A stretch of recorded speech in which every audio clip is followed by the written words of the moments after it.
اور کیا کرنا چاہیے میرے صاحب؟ تو میرے صاحب کہتے ہیں کہ یہ جو کشف المحجوب اور اس جیسی جتنی بھی کتابیں ہیں گستاخانہ، ان کو جلا دینا چاہیے۔ کیوں؟ ان کتابوں کی پرنٹنگ تم کرواتے ہو، ان کے اندر گستاخانہ الفاظ ہیں۔ تو سر اب جو بخاری والا اصول تھا وہ صحیح ہے یا یہ اصول صحیح ہے؟ تو ہم یہ کہیں گے کہ جو بخاری والا اصول ہے وہ صحیح ہے، جو میرے صاحب نے بخاری کے متعلق بنایا۔ کشف المحجوب کے اندر یا دیگر کتابوں کے اندر غلط بات آ جائے، جو کسی امام قول ان کی طرف منسوب کیا جائے، اس کی چین اگر دیکھی جائے گی، چین نہ ہو تو وہ بات امام مالک کا قول وہ میرے صاحب سنایا کرتے ہیں نا کہ اگر یہ چین نہ ہوتی تو پھر دین کہاں سے کہاں چلا جاتا۔ تو سند دیکھی جائے گی، اگر سند کسی چیز کی معتبر نہ ہو تو پھر مرزا صاحب کا اپنا اصول ہے کہ اللہ کے رسول نے فرمایا، حسن بصری کی روایت ہے کہ جو اپنے نسب پر فخر کر، ادھر سے لوں گی مسند امام احمد اور الادب المفرد کہ نبی صلی اللہ علیہ وسلم نے فرمایا جو شخص اپنے نسب پر فخر کرے اس کو کہو کہ اپنے باپ کا عضو تناسل کاٹ کے اپنے منہ میں رکھ لے۔ اور یہ بات کنائے سے نہ کرنا، ڈائریکٹ بات کرنا کہ اپنے باپ کی شرمگاہ کاٹ کے اپنی زبان پہ رکھ لو اگر تم اپنے جاہلیت والے نسب پہ فخر کرتے ہو۔ استغفر اللہ اتوب الیہ۔ حضور ایسی زبان سے بات نکال سکتے ہیں؟ سورۃ القلم میں ہے وَإِنَّكَ لَعَلَىٰ خُلُقٍ عَظِيمٍ، نبی صلی اللہ علیہ وسلم اخلاق کے بلند ترین درجے پر فائز ہے۔ اور صحیح بخاری اور مسلم کی متفق علیہ حدیث ہے کہ سیدنا ابو سعید خدری رضی اللہ تعالیٰ عنہ کہتے ہیں کہ نبی صلی اللہ علیہ وسلم میں تو کنواری لڑکیوں سے بھی زیادہ شرم و حیا تھی۔ یہ ہے بخاری مسلم اور یہ ہے دوسری کتابیں۔ اب مسند امام احمد کوئی چھوٹی کتاب تو نہیں ہے جناب، جو کہتے ہیں جی حدیثیں تو لکھی ہوئی ہیں ناف کے نیچے بھی ہاتھ باندھنے والی۔ اس حدیث کو احمد بن حنبل نے ضعیف تو کون نہیں کہا ہوا، سند نقل کر دی ہے، حکم کو نہیں لگایا ہوا۔ تو مانے بےمان ہو جائے اس حدیث کو مان کے، لہذا یہاں سے وہ مسئلے بھی دو حل ہوئے ہوا۔ تو مانے بےمان ہو جائے اس حدیث کو مان کے، لہذا یہاں سے وہ مسئلے بھی دو حل ہوئے ہوا۔ تو مانے بےمان ہو جائے اس حدیث کو مان کے، ہے وہ اپنے باپ کا عضو تناسل اپنے منہ میں ڈال لے۔ تو اللہ کے رسول ایسے فرما سکتے ہیں؟ مرزا صاحب کہتے ہیں اللہ کے رسول اخلاق کے عظیم درجے پر تھے، وہ ایسی بات نہیں فرما سکتے۔ اب یہ بات امام بخاری نے الادب المفرد کے اندر لکھی ہے، ٹھیک ہے؟ تو امام بخاری کی کتاب الادب المفرد کے اندر ایک بات آ جائے کہ اللہ کے رسول نے فرمایا کہ اپنے باپ کا عضو تناسل منہ میں رکھ لو۔ اب یہ بات جب بخاری نے لکھ دی الادب المفرد کے اندر، تو اب الادب المفرد کے اندر جلائیں گے نہیں، اس بات کو چھوڑ دیں گے۔ کیوں چھوڑ دیں گے؟ حسن بصری کی روایت ہے اور ضعیف ہے۔ کیوں ضعیف ہے؟ البانی نے کہا ہے صحیح ہے، اور تمام اصول محدثین اور علم الرجال اور علوم حدیث کے اوپر اگر ذریت مرزا انجینئر کے اندر کوئی مائی کا لال حلالی ہے جس نطفہ حلال سے پیدا ہوا ہے، آئے میرے سامنے، میں حسن بصری روایت کو اصول محدثین پر صحیح سند ثابت کروں گا، اور علماء نے اس کو صحیح سند کہا ہے کہ حضور نے فرمایا جو اپنے نسب پہ فخر کرے وہ اپنے باپ کا عضو تناسل منہ میں رکھ لے۔ اب حضور نے یہ فرمایا، یہ روایت سند صحیح ہے، اس کا یہ مفہوم جو مرزا بتا رہا ہے نا، اس مفہوم کی تعویل ہوگی، اس مفہوم کی۔ اللہ قرآن میں کہتا ہے نا کہ وہ انہوں نے مکر کیا اور اللہ سب سے زیادہ مکر کرنے والا ہے۔ اب اللہ مکر کرتا ہے، یہ کہیں گے نہیں کہیں گے، اس کی تعویل ہوگی، ایک الفاظ کی جو جامع تعویل کی جائے گی۔ اس حدیث کے متن میں جو یہ الفاظ ہیں ان کی جامع تعویل کی جائے گی، اور علماء فقہاء نے یہی کی ہے، شارحین نے یہی کی ہے۔ اور وہ پھانسی والی روایت جو ہے، اللہ کے رسول کی خودکشی والی جو روایت ہے، اس کے اندر بھی کیا ہے، وہ بھی علماء نے تشریح اور اس کی تعویل کی ہے، اس کی چین میں اختلاف نہیں۔ اور اسی طرح یہ الادب المفرد والی جو روایت مرزا نے اس کو ضعیف بتایا ہے تدلیس کی وجہ سے، یہ صحیح نہیں ہے۔ یہ کیا ہے؟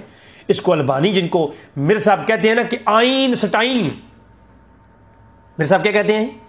آئن سٹائن، اور اس دور کے امام ہیں۔ اب امام پتہ ہے کون ہوتا ہے؟ امام کا قول اور فعل حجت ہوتا ہے۔ اب امام جو اس کو اصطلاحی معنی میں امت کے اندر جس کو امام کہا جاتا ہے، اس کا قول فعل حجت ہوتا ہے، اس کے اوپر میں کلام کروں تو وہ الگ بحث ہے۔ اصطلاحی معنوں میں جس کو امام کہا جاتا ہے، ایک ویسے امام کہا جاتا ہے عرف عام میں، وہ امام نہیں۔ مرزا جو کہتے ہیں زمانے میں امام، جو زمانے میں جس کو امام مانا جاتا ہے، جو مجدد اور تجدید کرتا ہے، اس کا قول پھر حجت ہوتا ہے.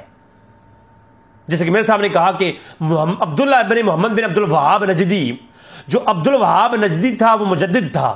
مرزا نے کہا اب مجدد کا قول جو ہے وہ حجت ہوتا ہے کیونکہ وہ تجدید کرتا ہے، اس کا قول جو ہوگا وہ حجت ہوگا. یہ ایک الگ بحث ہے، علمی بحث ہے یہ بھی. اس کے اوپر میں بخاری اور مسلم کے اندر چیپٹرز ہیں، اس کے اوپر میں کلام کروں گا، آگے چل کے تھوڑا پیش کروں گا بھی. اور یہ ایک الگ بحث ہے، علمی بحث ہے. بات علمی کتابی کروں گا، اور بات مرزا کے اصولوں سے ہٹ کے نہیں ہوگی، اور بات قرآن و حدیث سے ہٹ کے نہیں ہوگی. تو الادب المفرد کے اندر جو روایت میرے صاحب نے پیش کی تو کہا جی یہ سند ضعیف ہے.